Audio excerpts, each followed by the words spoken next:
되어져 버린 것이죠. 그 후에 고고학자들이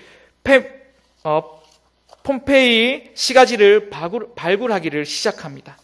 그 가운데 발굴자들의 가슴을 뭉클하게 하였던 그런 모습이 발굴되었는데, 그것은 폼페이의 그 성문을 지키던 그 초병의 모습이었습니다.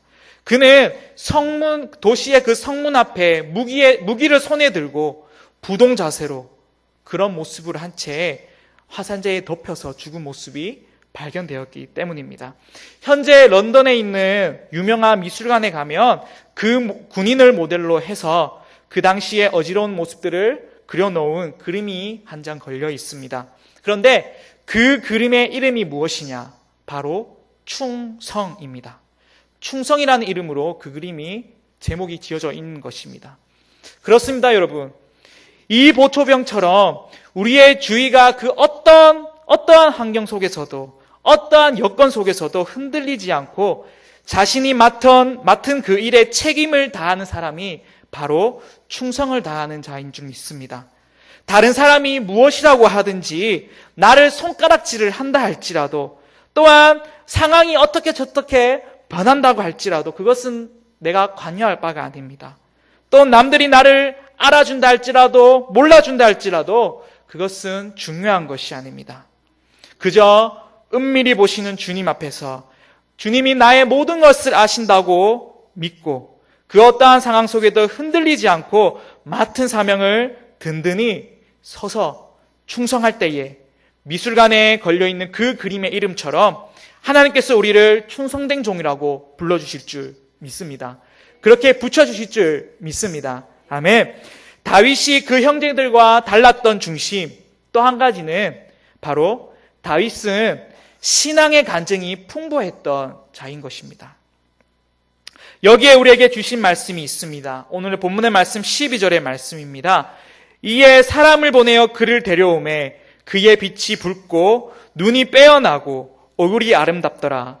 여호와께서 이르시되 이가 그니 일어나 기름을 부으라 하시는지라. 여러분, 그의 빛이 붉고 눈이 빼어나고 얼굴이 아름답다라는 그런 말씀은 그 외모가 아름답다, 그 스펙이 아름답다, 멋있다 이런 뜻이 아닙니다. 그것은 외적인 용모라기보다는 내적인 모습을 나타냅니다. 사무엘은 이전에 하나님 앞에서 외모를 보지 말라, 외적인 것을 보지 말라라는 말씀을 들었기 때문에 사무엘은 다윗을 볼 때 내적인 영적인 상태를 보고 하나님을 사랑하는 자였음을 나타내고 있는 것입니다. 다윗이 얼마나 하나님을 사랑하였는지 여러분 다 잘 아시죠? 사무엘상 17장의 말씀을 보면 다윗과 골리앗이 싸우는 장면을 우리가 보게 됩니다. 골리앗이 이스라엘을 욕하고 하나님을 조롱할 때에 정말로 그 당시에 많은 사람들이 골리앗의 외모와 또한 골리앗의 그 전쟁의 스펙을 보고 아무도 그에게 다가가지 못했습니다. 공포에 떨었고 또한 사기가 떨어졌던 모습을 우리는 보았을 것입니다. 하지만 다윗은 그렇지 않았습니다. 어린 소년이었고 하찮다고 무시당하던 다윗이 골리앗과 싸우겠다고 선포하는 장면을 우리가 볼 수 있습니다. 그때 다윗이 간증을 하죠. 여호와께서 나를 사자의 발톱과 곰의 발톱에서 건져내었는즉 나를 이 블레셋 사람의 손에서도 건져내시리라. 아멘. 다윗은 외롭고 고독한 그 광야에서, 즉 자신의 그 외로운 그 사명의 길 가운데서도 자신과 함께하는 하나님을 체험하였고, 양떼와 자신들 공격하는 맹수로부터 나를 지키시고 보호하시는 하나님을 체험하고 사랑하였기에 이러한 간증들이 나올 수 있었다는 것입니다. 그리고 다윗은 그 전쟁터에서 골리앗을 하나님의 이름으로 쓰러뜨리는 기적들을 일으켰던 것입니다. 그 전장에서는 사무엘에게 인정받았던 다윗의 형들도 분명히 있었습니다.